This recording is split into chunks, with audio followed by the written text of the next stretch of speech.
गुरुदेव, देवता हमें अमृत का लोभ दे रहे हैं। महाराज बलि, इनके लोभ के जाल में मत फंसिए। ये देवता हमारे पास इसलिए आए हैं क्योंकि इन्हें समुद्र मंथन के लिए असुरों की अपार शक्ति की आवश्यकता है।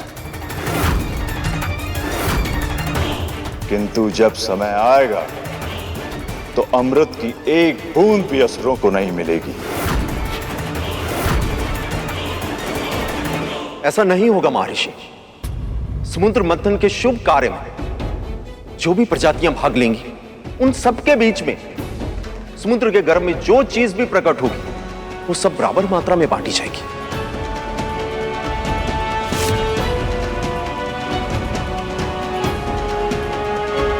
किंतु महाराज, असुरों को अमृत की क्या आवश्यकता है? हम असुरों के पास मैं हूं, शुक्राचार्य। यदि किसी भी असुर की मृत्यु होती है तो मैं उसे अपनी संजीवनी विद्या से एक क्षण में पुनः जीवित कर सकता हूं। गुरुदेव उचित कह रहे हैं बलि। विष्णु की माया से असुरों का हित हो, ऐसा संभव नहीं। मैं तो कहती इसी क्षण इन देवताओं को यहां से भेज दो। ये सत्य है कि इस समय देवताओं को अमृत की आवश्यकता अधिक है, पर फिर भी ये सब आपके पास प्रस्ताव लेकर आए हैं क्योंकि नारायण की यही इच्छा है। फिर भी यदि आप समुद्र मंथन में भाग लेने के इच्छुक नहीं हैं तो स्मरण रखिएगा, यदि देवताओं को अन्य प्रजातियों की सहायता से अमृत की प्राप्ति हो गई तो ये भी अमर हो जाएंगे और तब इन्हें मृत्यु के बाद फिर से जीवित होने के लिए ना ही अपने गुरु मंत्रों की आवश्यकता होगी और ना ही किसी विशेष विद्या की व्यवस्था की। और आप सब असुरों को सदैव अपने गुरु पर निर्भर रहना होगा।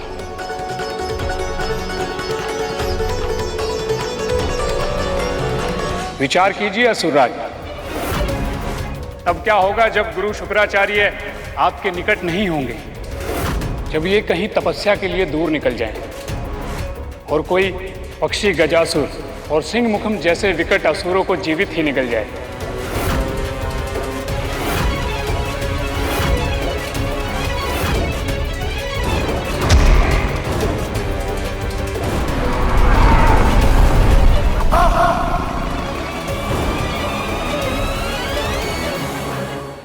आवश्यकता से अधिक विचार वो जाल है महाराज, जिसमें व्यक्ति स्वयं उलझ के रह जाता है। ये षड्यंत्र है, पहचानिए इसे। नारद मुनि संसार के सर्वश्रेष्ठ वक्ताओं में से एक हैं। इनके शब्दों के प्रभाव में मत आइए।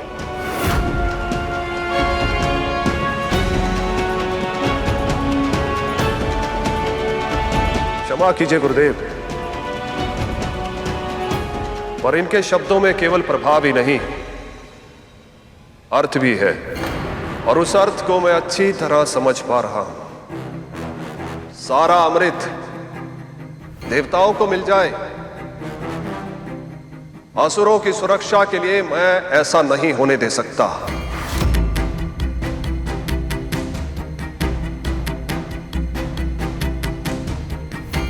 यदि समुद्र मंथन ही एकमात्र उपाय है जिसके माध्यम से असुरों को अमृत का अंश मिल सकता है, तो यही सही है।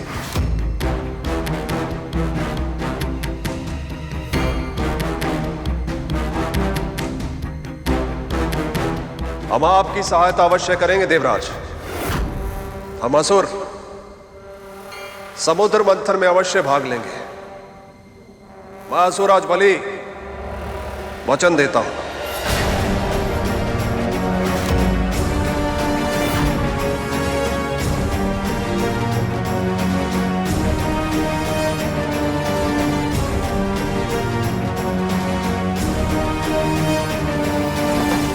तो मैं देवराज इंद्र भी आपको वचन देता हूं असुरराज, कि जब तक ये शुभ कार्य संपन्न नहीं हो जाता तब तक हम सारे देव अपने मन में असुरों के लिए कोई भी द्वेष नहीं रखेंगे। और आप सबको पूर्ण सहयोग भी प्रदान करेंगे।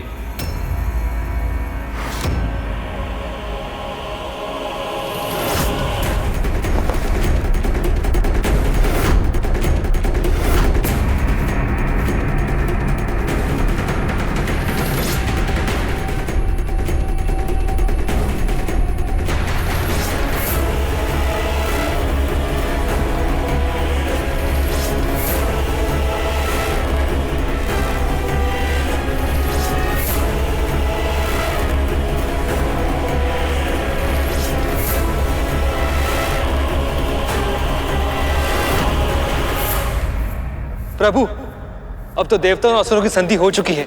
अब समुद्र मंथन प्रारंभ हो सकता है। असुर सम्राट बलि ने शुक्राचार्य का सुझाव ना मानकर बहुत बड़ी भूल की है शेष। कैसी भूल प्रभु?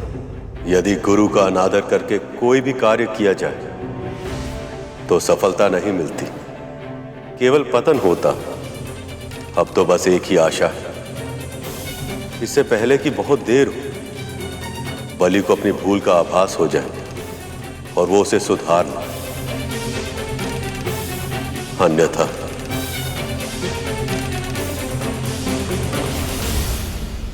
अभी तक तो मां ने उस बुढ़े को चाबुक मार मार कर भागने पर विवश कर दिया होगा।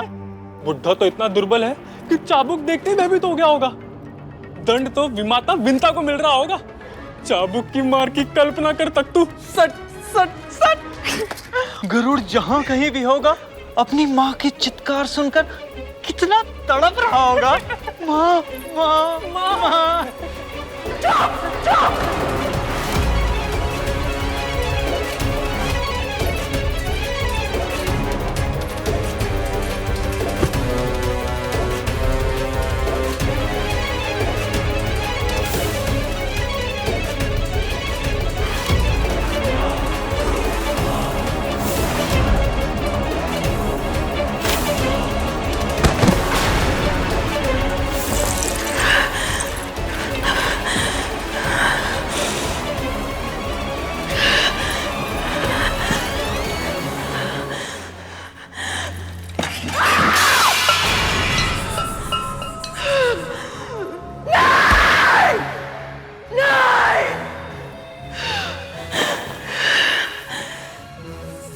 इतिहास को दोहराने नहीं दूंगी मैं।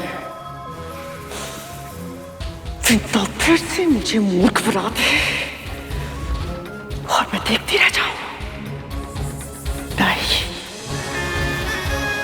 अब ऐसा नहीं होगा, बिल्कुल भी नहीं। भले ही तुमने मुझसे छुपाया है कि वो पूरा कौन है, मैं जान कर रहूंगी वो क्या कर रहा है। प्रभु, अब जब संधि हो गई है तो आपकी योजना का अगला पड़ाव क्या होगा? गरुड़? गरुड़ कहाँ है? जी प्रभु, वो क्या छुपा रहे हो तुम शेष? क्षमा कीजिए प्रभु, मैंने उसे मना भी किया था, परंतु वो ठान चुका था। क्या करने से मना किया था शेष? और गरुड़ कहाँ है?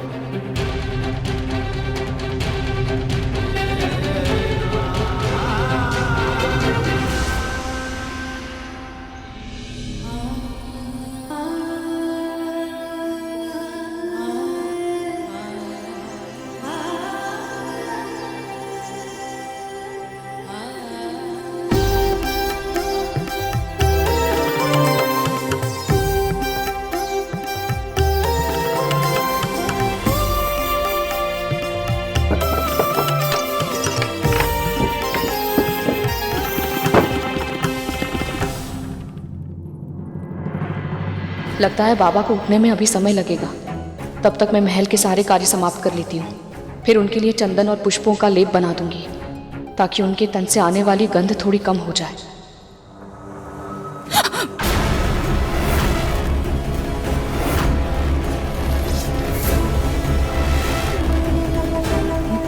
महारानी, आप इतनी शीघ्र उठ गई?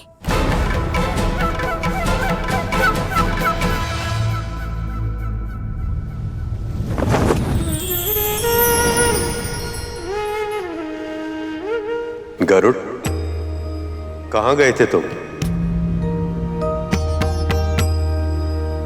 क्षमा कीजिए प्रभु, मैंने आपकी इच्छा के विपरीत कार्य किया है, परंतु मुझे करना पड़ा प्रभु। ऐसे कष्ट की अवस्था में देख नहीं पाया और मैंने क्या क्या किया है तुमने गरुड़? मैं माता लक्ष्मी के दर्शन करने गया था। अभी उन्हीं से भेंट करके आ रहा हूं।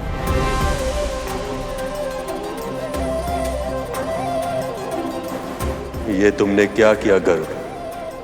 क्यों तोड़े तुमने मेरे बनाए हुए नियम?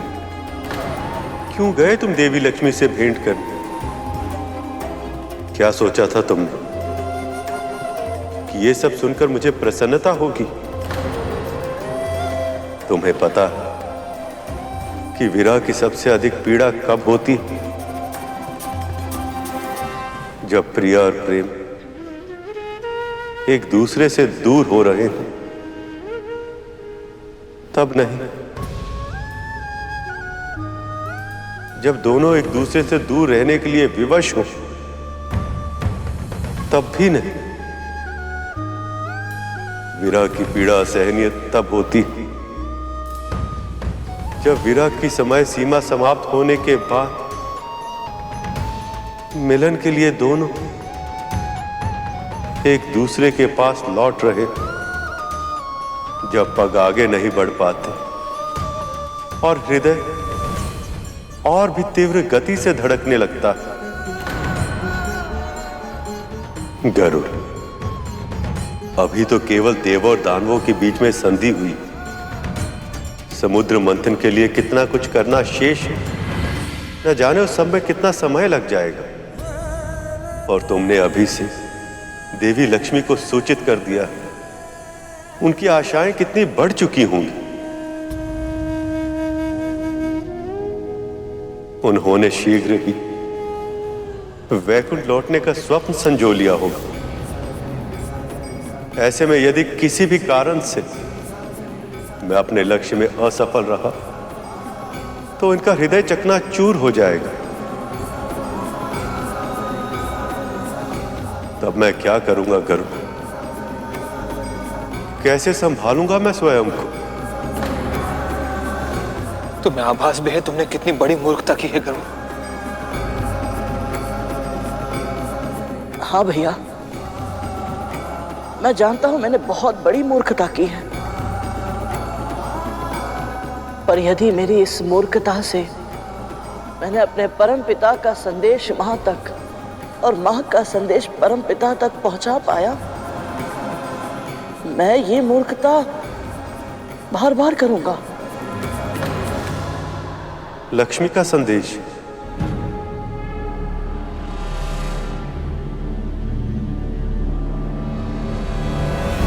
बहुत चिंता हो रही है मेरी।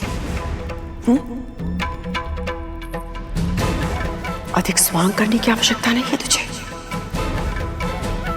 सब जानती हूं मैं।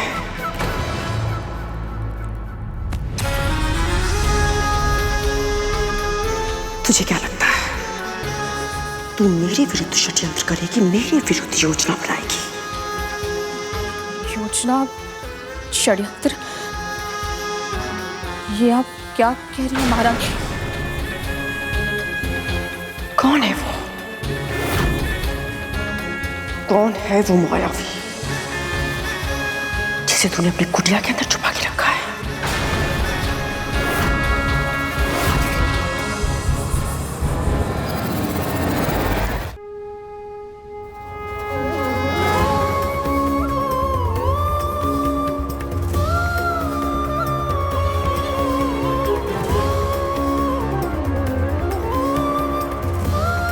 ये मां ने भेजी है आपके लिए।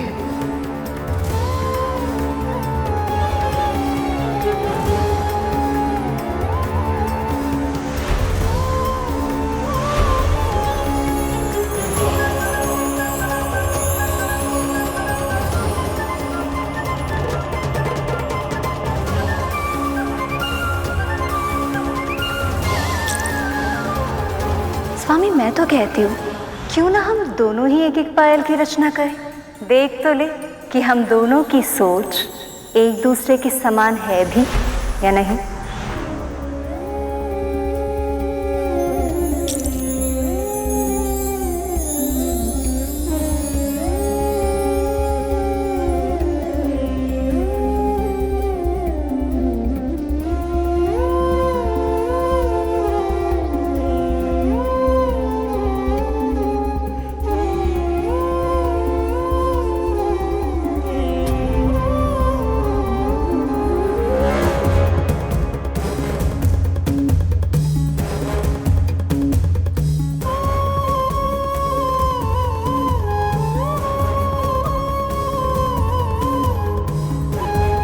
इस पायल को हृदय से लगाकर लग रहा है जैसे हमारे प्राण लौट आए हैं, स्वयं देवी लक्ष्मी लौट आई हैं।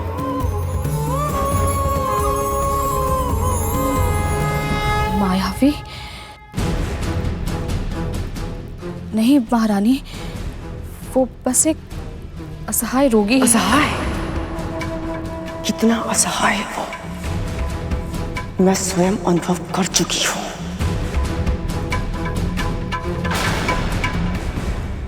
तूने साहस भी कैसे किया? मेरी बिना आज्ञा के तू एक मार्ग के भिक्षुक को मेरे महल के अंदर लाके बिठा देगी? इसीलिए उस दिन तू मुझे कथा सुना रही थी ना, क्योंकि तुझे झूठ बोलने क्या क्या मिल जाए। मुझे क्षमा कर दीजिए। तेरे दंड का निर्णय मैं बाद में लूंगी। इसी क्षण जा और उसे मेरे महल की परिधि से कम एक कोस दूर बाहर फेंक करो। मैं बाबा को लौट जाने के लिए कैसे कहूँ? कहाँ जाएंगे वो? अपना ध्यान कैसे रखेंगे? मैं ऐसा नहीं कर सकती महारानी।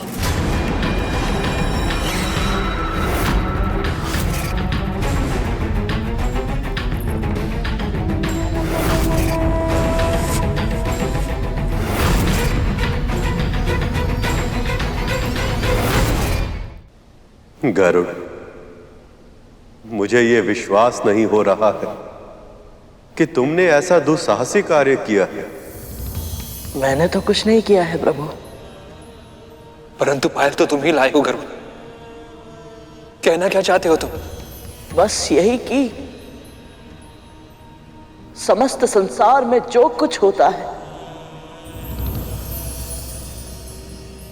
प्रभु की इच्छा से ही होता है।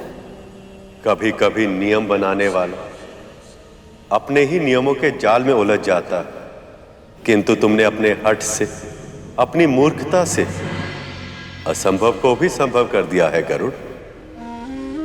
तुमने मेरा नियम तोड़ा भी नहीं और प्रतीक के रूप में ही सही तुम मेरी प्रिया, मेरी लक्ष्मी को मेरे निकट ले आए।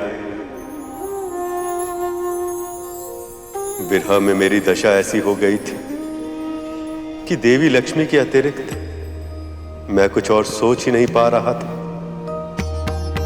तुमने मुझे उस अवस्था से निकालकर मेरे भीतर उत्साह का संचार कर दिया है गरुड़।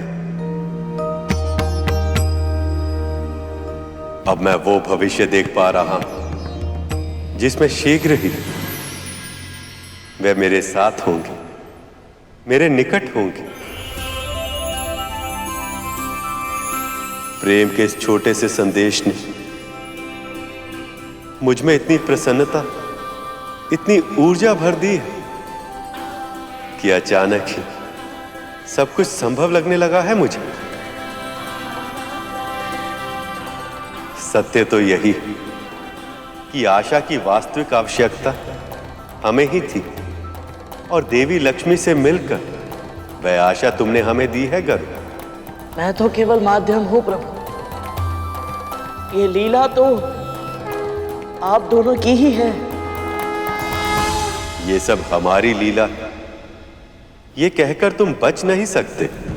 सत्य तो यही है कि तुमने हमारी इच्छा के विरुद्ध कार्य किया और इसका दंड अब तुम्हें भोगना ही होगा।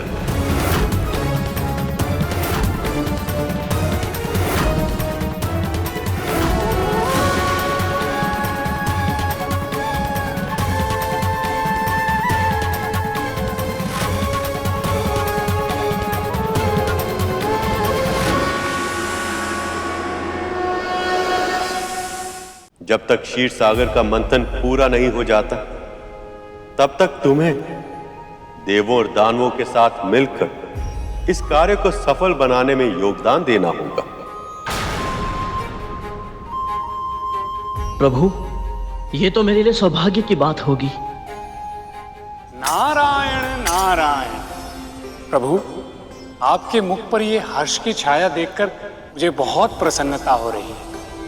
पर ये केवल देवताओं और दानवों के संधि के कारण ही नहीं है, अवश्य ही इसके पीछे कुछ और भी कारण है। नारायण नारायण। आपने सत्य कहा देव ऋषि। मेरे हर्ष का मेरे मुख पर छाई हुई इस मुस्कुराहट का कारण है देवी लक्ष्मी द्वारा दिया गया ये स्मरण चिन्ह।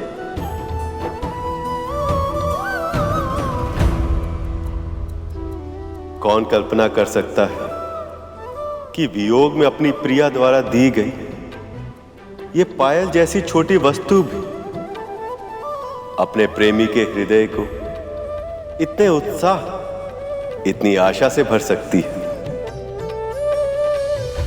प्रभु, क्षीर सागर के मंथन के लिए अगला चरण क्या होगा? सबसे पहले एक ऐसी मथनी का प्रबंध करना होगा जिससे क्षीर सागर को मथा जा सके।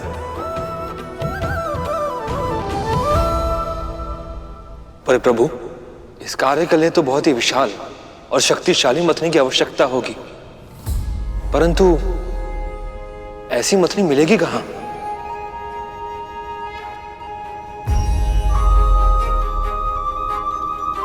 समस्त सृष्टि में एक ही वस्तु है जो ऐसी मथनी का कार्य कर पाने के योग्य है, वह है मंदराचल पर्वत। मंदराचल पर्वत?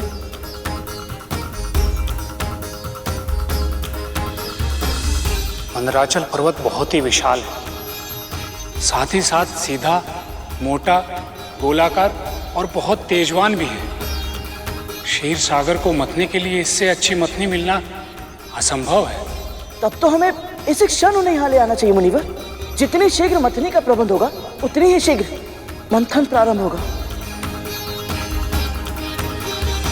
देव ऋषि, समुद्र मंथन के लिए देवों और दानवों दोनों को एक पूरा का पूरा पर्वत उठाना पड़ेगा, पर यह कार्य इतना आसान नहीं। इसलिए आप पूरे समय उनके साथ रहिएगा ताकि दोनों ही पक्षों में कोई भी संधि के नियमों का उल्लंघन ना कर पाए। वैसे भी शुक्राचार्य संधि से तनिक भी प्रसन्न नहीं है, इसलिए मैं नहीं चाहता कि मंथन पूरा होने से पहले उन्हें संधि तोड़ने का एक भी अवसर मिले। जो आज्ञा प्रभु। एक बात और नारद, आप गरुड़ को भी अपने साथ ले जाइए।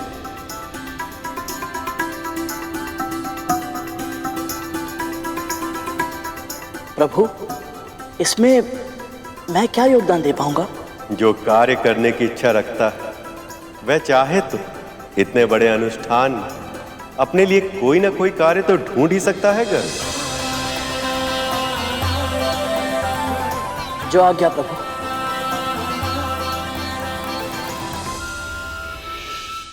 क्या कहा तूने? अतिथि देवो भवः, ये तो आप भी जानती हैं ना। वो बाबा चाहे जो भी हो, जैसे भी हो, केवल मेरे ही नहीं आपके भी अतिथि हैं, और उनका अनादर करना उचित नहीं है। क्या उचित है और क्या अनुचित, ये तू बताएगी मुझे। तू जो षड्यंत्र कर रही है ना, वो सब जानती हूं मैं विद्या। मुझसे ही झूठ बोलकर इतनी चालाकी से उसे मेरे महल के प्रांगण में तूने आमंत्रित कर लिया, और अब मुझे क्या आना? मैंने आपसे असत्य कहा, उसके लिए मुझे क्षमा कर दीजिए।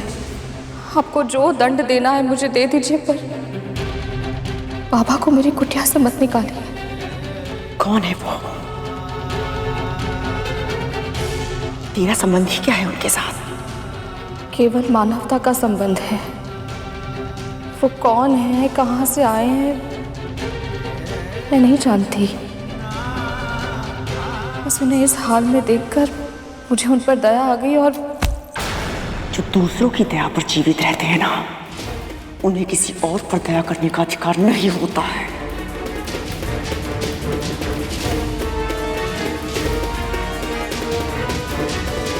अदिति दीदी तेरे पुत्र को अपने साथ क्या लेकर गई? तो परेशानी भूल गई। दासी है तू मेरी।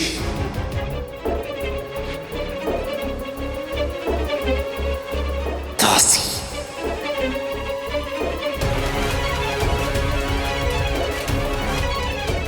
स्मरण है मुझे और मेरे पुत्र को भी ये स्मरण है,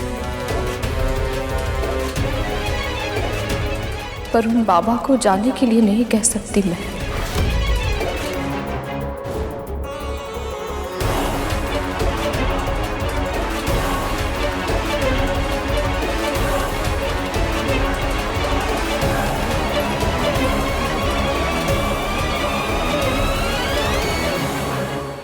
आप सही कह रही थी मां। अवश्य उस बूढ़े की शक्ति का प्रताप है जो गरुड़ के निकट ना होते हुए भी दासी मां में इतना साहस आ गया कि उन्होंने आपकी ही आज्ञा का उल्लंघन कर दिया। पर आप चिंता ना करें मां, हम उस दुर्गंध के ढेर उस बुढ़े भिखारी को एक क्षण में इस महल से बाहर फेंक देंगे। समस्त सृष्टि में एक ही वस्तु है जो ऐसी मथनी का कार्य कर पाने के योग्य है, वह है मंदराचल पर्वत।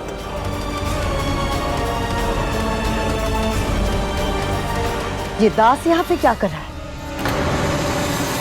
यहाँ जो भी उपस्थित है प्रभु विष्णु की इच्छा से उपस्थित है और उनकी इच्छा पर प्रश्न करने का अधिकार किसी को भी नहीं है। नारायण नारायण, लक्ष्य विराट और कठिन भी है, इसलिए हम सबको अपना ध्यान मंदराचल पर्वत पर केंद्रित करना चाहिए। मंदराचल, मैं असुरराज स्वर्गाधिपति बलि तेरा आवाहन करता हूं। प्रकट हो, प्रकट हो, प्रकट हो, प्रकट हो।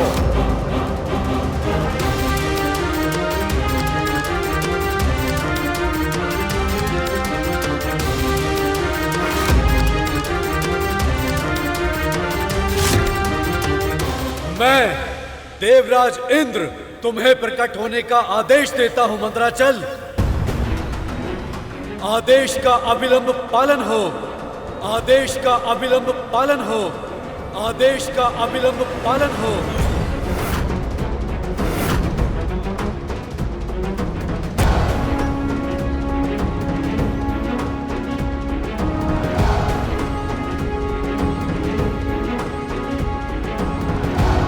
मंदराचल पर्वत, सभी देवता और असुर, असुरों की माता दिति और देवताओं की माता अदिति, गुरु बृहस्पति और स्वयं मुनि नारद तुझे बुला रहे हैं। प्रकट हो, प्रकट हो, प्रकट हो, प्रकट हो, प्रकट हो, प्रकट हो।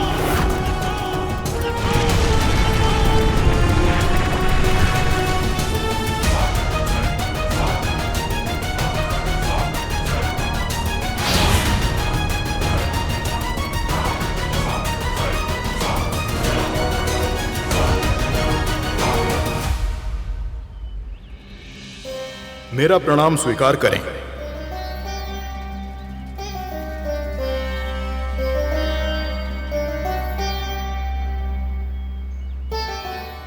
आप सब यहां एक साथ, पर इस कृपा का कारण जानने के लिए मैं उत्सुक हूं। संसार में श्री को वापस लाने के लिए प्रभु विष्णु ने क्षीर सागर के मंथन का विचार किया है और इससे देवों और दानवों, साथ ही अन्य प्राणियों का भी कल्याण होगा। इस कार्य में हमें आपके सहयोग की आवश्यकता है मंदराचल। हम चाहते हैं कि आप वो मथनी बने जिसकी सहायता से इस विशाल सागर को मथा जा सके। सच कहूं तो प्रभु विष्णु की सेवा करना तो किसी का भी सौभाग्य होगा, और क्षीर सागर का मंथन करना तो अति दुर्लभ अवसर है जो हम पर्वतों के लंबे जीवन काल में भी पहली बार आया है। परंतु मैं क्षमा चाहता हूं। मैं चाहकर भी आप सबकी सहायता नहीं कर सकता।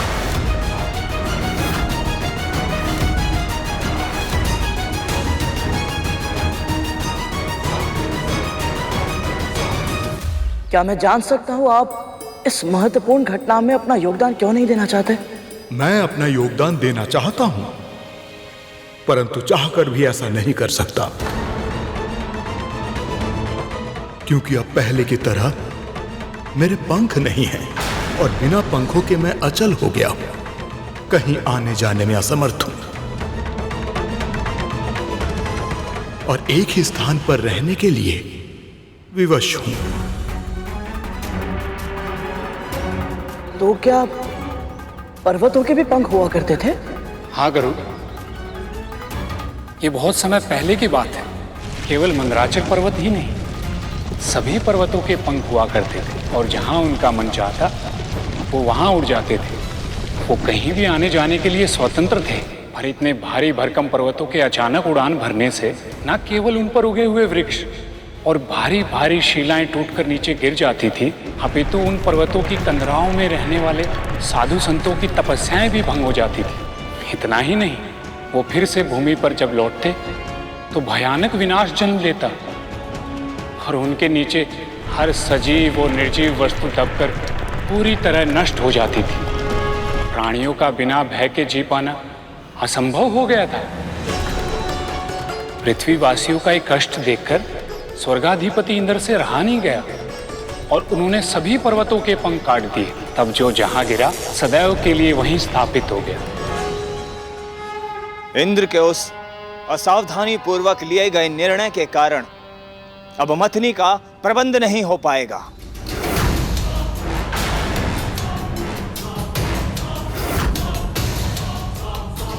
और जिसके कारण ना ही समुद्र मंथन होगा और ना ही अमृत मिलेगा। देवराज ने वही किया जो उस समय उचित था।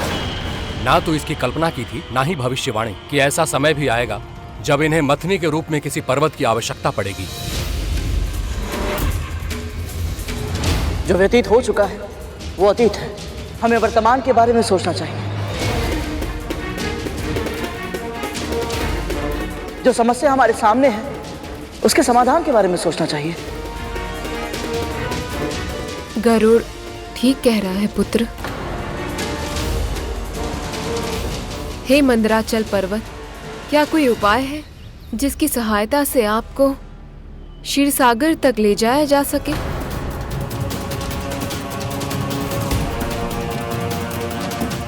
एक उपाय है देवमाता। देवगण और असुर दोनों ही प्रजातियां अपने अपने बल के लिए सुविख्यात हैं। यदि यहां पर उपस्थित कोई भी बलशाली मुझे उठा सके तो वो मुझे क्षीर सागर तक पहुंचा सकता है।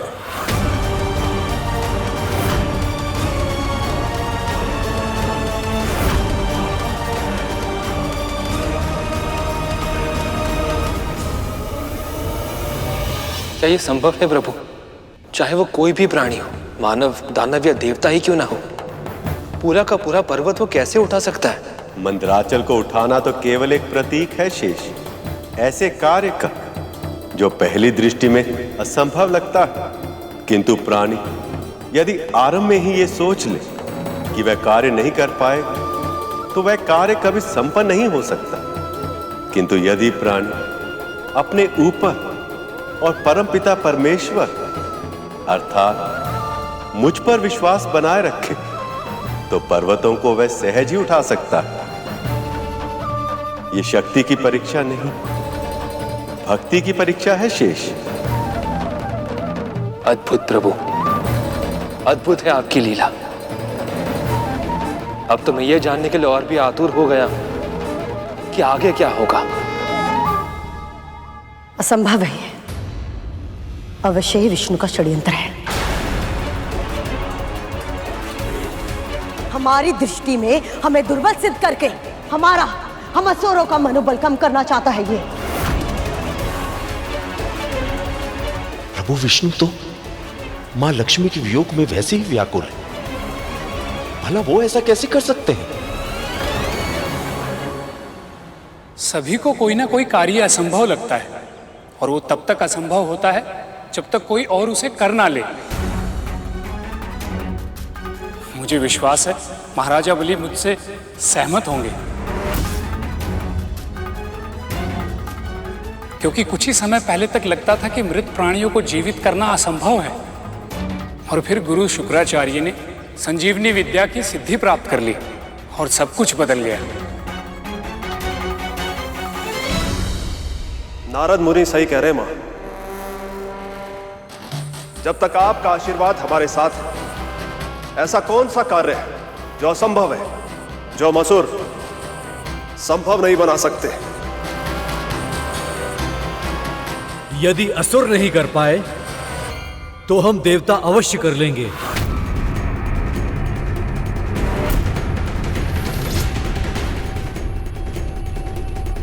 हम युद्ध में अवश्य हारे थे, पर केवल इसलिए क्योंकि हमारे विरोधियों ने अनैतिक सिद्धि का प्रयोग किया था।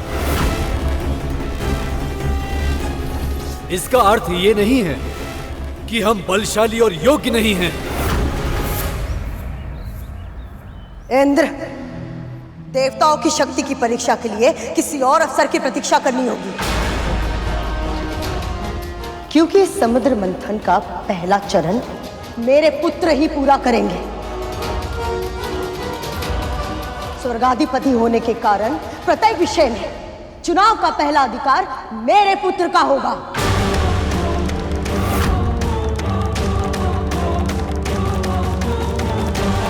इतना बड़ा लक्ष्य सामने है, पर उस पर ध्यान केंद्रित करने के स्थान पर ये सब आपस में झगड़ा क्यों कर रहे हैं? अवश्य।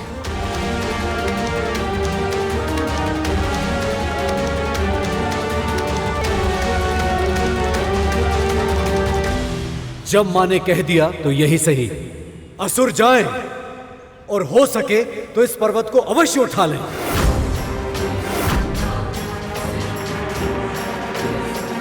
देवता जानते हैं कि यह धर्म का कार्य है, प्रभु विष्णु के लिए बहुत आवश्यक है ये, तो फिर ये ऐसी मनोकामना क्यों कर रहे हैं कि असुर असफल हो जाए? आशीर्वाद दीजिए बाबा। सफल।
ये सारे के सारे असुर इतने शक्तिशाली होकर भी इस पर्वत को उठाना तो दूर, इसे हिला भी नहीं पा रहे हैं।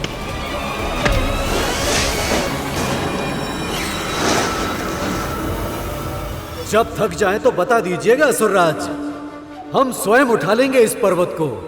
जब थक जाए तो बता दीजिएगा असुरराज, हम स्वयं उठा लेंगे इस पर्वत को।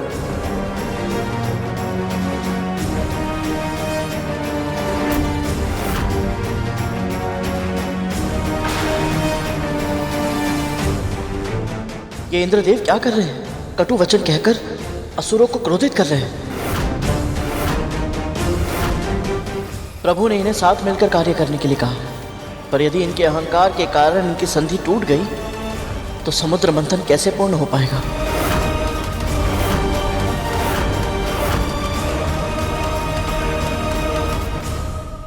पक्षीराज गरुड़ के साहस भरे कारनामे देखने के लिए चैनल को सब्सक्राइब करें और साथ ही बेल आइकॉन दबाना न भूलें।